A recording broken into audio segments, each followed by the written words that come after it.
Before Genesis, before let there be light, before the creation of time, something was erased. Beings were formed but not named. They existed but were not remembered. They were there and then disappeared. Did God himself remove them from history? What could be so dangerous that the Creator would silence them? Someone needs to hear this message today. Maybe it's you. If you feel that God is calling you, like this video right now, subscribe to the channel and share this video with someone who needs a spiritual awakening. And write in the comments, "Lord, may my name never be forgotten by you." You could be saving a soul from eternal oblivion, starting with your own. The Bible begins with a powerful statement. In the beginning, God created the heavens and the earth. But what was there before this beginning? Genesis doesn't say. However, behind the scenes of the sacred text, there are traces, fragments scattered throughout Psalms, Proverbs, and apocryphal texts that suggest something earlier, a creation before creation, a group of beings who were not given a name, and so were forgotten, or were they purposefully erased? Psalm 148 mentions heavenly beings praising God, from the sun to the waters above the heavens. But here's something strange. There are mentions of entities that are not angels, stars, or humans. They are nameless, but they are present, like invisible witnesses. In some ancient Hebrew texts, there are vague accounts of spiritual creatures created and then hidden. Some of these references speak of beings who were meant to observe, but who chose to act. And that's where an uncomfortable question arises. Why would God create something and then erase it? Was it a mistake? Was it punishment? Or a greater plan? The Book of Enoch, the Book of Ezra, and even ancient rabbinical writings mention those who were set aside before the foundation of the world. And there is a deep connection between the absence of a name and eternal oblivion.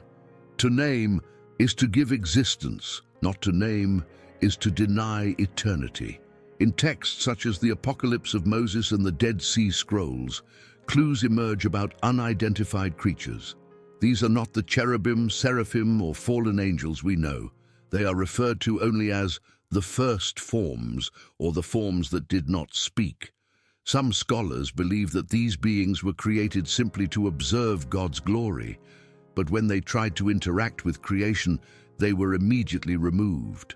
These beings, according to some ancient interpretations, had no names because they were not allowed to remain. Names in the biblical tradition carry purpose, mission, identity. Adam was only Adam because he received the breath of God. But what about those who never received that breath, only form? The Kabbalistic tradition calls them the empty ones. Creatures who saw, desired, and fell before time began to count. There is a little-known Hebrew concept called tohu, translated as void or disorder. In Genesis 1:2, we read that the earth was without form and void. But this verse carries symbolic weight. Many scholars suggest that this void was not just a physical state, but rather a spiritual echo, a place where something had been undone. Were they the traces of unnamed beings, the mark of a first attempt that had been erased? The prophet Isaiah, in Isaiah 45:18, says something surprising. God did not create the earth to be empty, but to be inhabited. A direct statement that clashes with the initial state described in Genesis. What happened in between? Did something or someone fill that void before it was destroyed? Why does the Bible emphasize the beginning so much, but not show what was there before it? Some ancient rabbis claimed that God created and destroyed worlds before this one. The Babylonian Talmud, in Haggai 13b, suggests that there are things forbidden to be investigated, and among them is what was before. Could it be that what came before was judged, rejected, and forgotten, These unnamed creatures could have been the first to fail, not out of rebellion, but because they did not understand their purpose. In the writings of the Book of Enoch, there is a strange mention of beings who did not remain in their dwelling, and whose name was not recorded among the holy ones. This is different from the fallen angels who descended on Mount Hermon. This seems to speak of a previous generation who did not even participate in the drama of humanity. They were silenced before history was written, an existence that remained only in spiritual echoes. And the most disturbing thing is that all of this may have left scars on the current creation. In some early Christian traditions, there is the idea that certain spiritual pains come not from human sin, but from something that happened before. Beings that were undone, but whose absence still echoes. As if the universe carries the memory of something that should never be remembered. A spiritual shadow, without a face, without a name, without a place. Even in traditional theology, it is acknowledged that God is eternal, but creation is not. This means that at some point in eternity past, something was started, and possibly rejected. This does not compromise God's perfection. On the contrary, it shows that the Creator, in shaping the present universe, may have decided not to repeat the mistakes of the past. And that is why He did not name those first beings so that they would be forgotten. But then how can we know that these beings really existed? The answer may lie in the gaps, in what is not said. The Bible is clear on many things, but it is also profoundly silent on others. This silence, when repeated at strategic points in the revelation, usually signifies something that is being kept hidden, something that God chose not to reveal in full, but that has left traces for those who seek with discernment. In Job 38:7 we read that the morning stars sang, and all the sons of God shouted for joy when the earth was laid. This shows that there were spiritual beings before the creation of the physical world. What if among these sons were others who are not even mentioned, nameless beings without song, without joy? Beings who watched but did not participate, who were removed before the first man even existed. Some early church fathers, such as Origen, spoke of spiritual pre-existences, entities that preceded creation and were for some reason dispersed. The idea was that not everything God created was destined for eternity. Some were created only for a moment, like a spark that never becomes a flame. Beings that had existence but no history, and so they were not worthy of a name. And here is where the mystery deepens. What did these beings do to be erased? Some Gnostic writings speak of beings who dared to question the original light, wishing to understand what only God understands. Others suggest that these beings were envious of the future creation of man, for they knew that he would be made in the image and likeness of the Creator, something that not even they, the first ones, possessed. Envy, according to these traditions, was the trigger for their downfall. They did not rebel like Lucifer, nor did they try to corrupt humanity like the fallen angels of Enoch. They simply desired to be that which they were not allowed to be, and so they were silently removed, not with war, not with a fall, but with oblivion. A judgment without words, where the worst punishment was to disappear from memory. The concept of divine oblivion appears in many spiritual traditions. Unlike hell, which is a place of torment, oblivion is a total erasure, where neither pain nor glory remain. And that is what makes these beings so enigmatic. They were not destroyed. They were ignored for all eternity. It is as if God had left them in a limbo prior to time, where no creation can reach them. In the Psalms and Proverbs, there are passages that seem to echo this reality. When it speaks of those who have no portion among the righteous, or those who have been removed from the remembrance of heaven, many understand these as metaphors. But what if they are real echoes? fragments of an event that God did not want to detail, but also did not erase completely. Subtle signs left for those who have attentive spiritual ears. And the most impressive thing is that, even though they are not named, these beings teach us something. God's silence is not absence. It is protection. By hiding what came before, the Lord is also saying, "Look at what I have prepared now."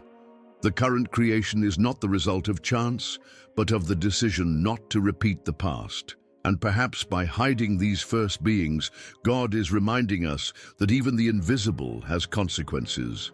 When we look at Genesis with spiritual eyes, we realize that there is more between the lines than in the words themselves. The beginning mentioned is not the absolute beginning of everything, but rather the beginning of human history. This means that God had already moved before. And if there was movement, there was creation. And if there was creation, what was done and then silenced? This changes everything, for it places us before a God who, despite being eternal and perfect, chose to hide part of his work. Not because he failed, but because he decided not to reveal everything yet. This silence of God is an invitation to humility, but also to seeking. In several biblical passages, we find statements such as, "The things revealed belong to us, but the hidden things belong to the Lord." This shows that there are spiritual truths that have not been delivered to the common man. They are reserved for those who seek not only curiosity, but discernment and fear. And the unnamed beings are part of this deeper layer. They are the limit between what we can know and what only the Spirit can reveal.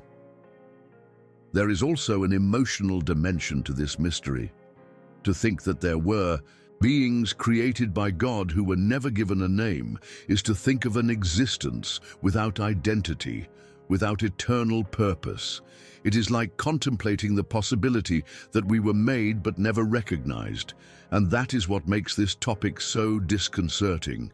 It reminds us that identity comes from the breath of God and his calling. Those who were not called never existed, even though they did exist. But why is this topic so important now? Because we live in a time when many people are losing their awareness of eternity. They forget that there are mysteries beyond logic and stories that are bigger than those that fit in books. The beings that God never named are a reminder that there are spiritual dimensions that we do not yet understand and that we may never fully understand. But that does not make them unreal. On the contrary, these hidden layers are what sustain the greatness of what is visible. The absence of a name in the biblical tradition is more than a detail. It is a sentence. When God names something or someone, he is designating existence, function, and permanence. It was the same with light, with the firmament, with man, with every creature in Eden. But when something appears and is not named, it is as if it were destined for eternal oblivion. The beings that were created before Genesis, but never called by name, live on the margins of Revelation. And perhaps it is precisely this absence of a name that makes them so dangerous to human understanding. They are spiritual realities without a visible foundation. Some ancient scholars believed that the creation of these beings was merely a rehearsal for the definitive creation.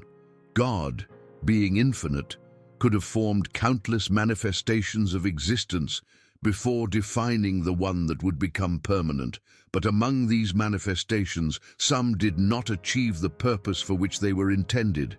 They were removed, not by mistake, but by sovereign decision. The Creator contemplated them, measured them, and then erased them. And in doing so, he did not allow them even to have an identity by which to be remembered. This line of thought leads us to a sacred fear. What if spiritual identity is not guaranteed by existence, but by obedience and purpose? This means that true life is not just in existing, but in being named by God, in being called by Him. The erased beings, because they did not keep within their boundaries, were excluded from time and revelation. It is as if the universe was saying, there is no place for anything that does not wish to fulfill the divine plan. They existed for a brief breath of eternity, and then were absorbed back into silence. And this silence continues to echo. In dreams, visions, and in the intervals of biblical revelation, some prophets perceive noises, gaps, shadows that point to something forgotten. Jeremiah speaks of great and hidden things that you do not know. Paul mentions mysteries kept from ancient times. And Christ himself, when teaching, said that there were still many things that could not be understood at that time. Perhaps part of this refers to the days before Genesis, to beings who were, but who would never be remembered. At many points in biblical history, God chose to hide truths until the right time arrived. He hid the Messiah for generations. He concealed the destiny of Israel. He sealed the contents of prophetic books. So it is not difficult to accept that certain events prior to Genesis were deliberately kept out of the narrative. And this does not weaken faith. On the contrary, it strengthens our reverence, for it shows that not everything is to be known, but everything has a purpose. There is a deep connection between these erased beings and Jesus' warning in Matthew 7:23, when he says, "I never knew you. Those who do works but do not obey may also be unnamed." This brings us to the spiritual risk of existing outside of God's will. It is not enough to be present, one must be recognized by God. Those pre-Adamic beings may have existed, but they were not known. And just as they were erased from the past, the same fate awaits those who reject the call in the present. The void left by these beings continues to have an effect.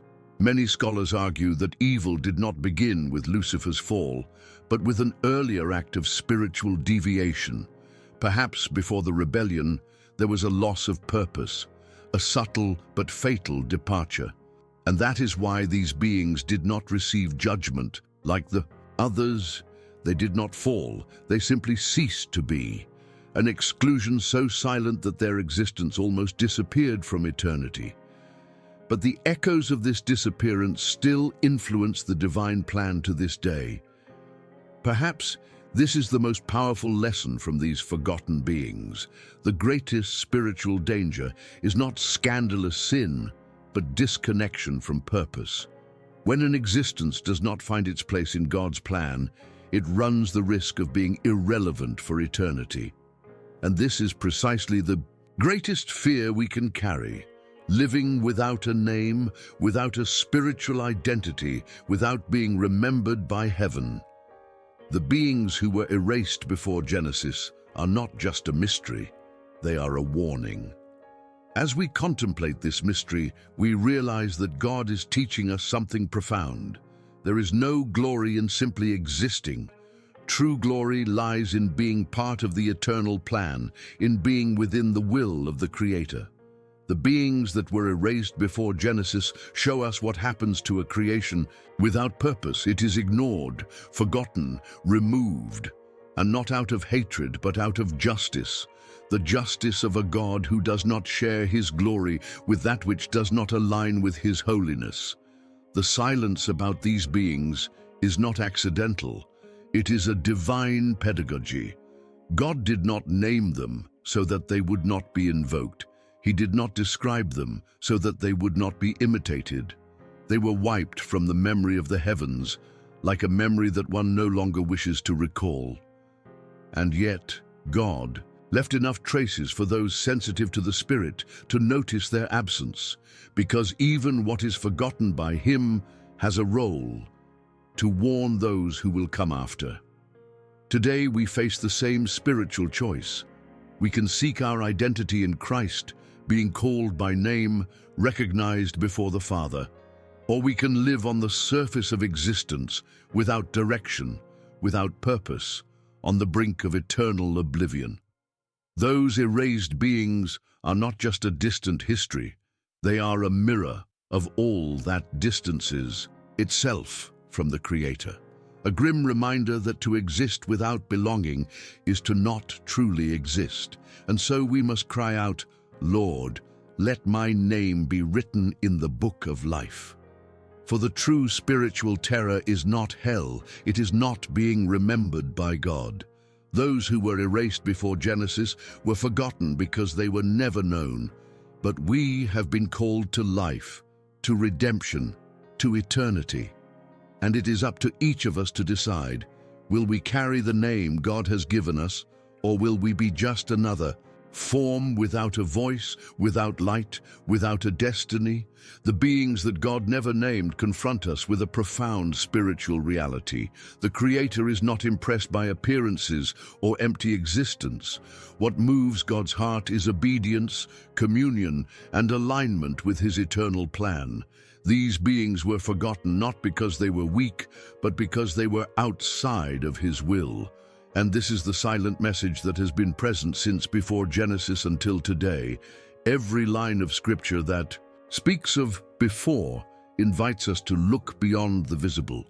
There is much more to the silence of Genesis 1:1 and 1:2 than we might imagine. The abyss, the void, the darkness, they all carry memories of something before. But God chose not to reveal all the details because the greater revelation is in Christ. Everything that came before is shadow. The Son is the light. And it is in Him that we receive our name, our destiny, our eternal existence. Therefore, the final lesson is clear. It is not enough. To be a creature, you must be a son. Those who were erased were left out of the book because they were never part of the family. But you who hear this message have a calling to turn to God, to seek the name He gave you, to be remembered. Because in times when many live in spiritual oblivion, being known by heaven is the greatest privilege anyone can have. And so the silence before Genesis becomes a cry in our day. A cry to be found, to be named, to be sealed, that we may never be like those who existed but did not belong, that our story may be written in eternity, not in the faded echoes of a rejected creation, but in the light of the God who called us to life. Because in the end, what God does not name, God does not sustain, and what He names, no one can erase. Phrase of the day, it is not time that defines your existence before God. It is the name He wrote when He called you. If this message touched your heart, subscribe to the channel, leave your like, and activate the bell so you don't miss the next revelations. And tell me in the comments, from which city are you watching this word? I want to pray for you.